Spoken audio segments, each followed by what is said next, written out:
Hi guys, welcome back with me again in this channel. On today's video, I'm gonna show you how to easily change your face into a 3D cartoon character in CapCut.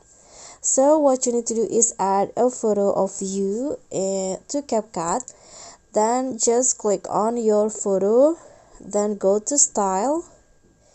Here find the portrait category. And here you'll see there are two options, cartoon and also 3D cartoon. So I'm going to just use the 3D one. Click on that and wait for it to generate to your photo. So CapCut will generate the style like this, and if you have more than one person in the photo like this, it will also apply to all of the person in the photo. Okay guys, so that's all from me. Thank you so much for watching. Please don't forget to subscribe, click on the thanks, like, and also comment if you have any questions. Bye.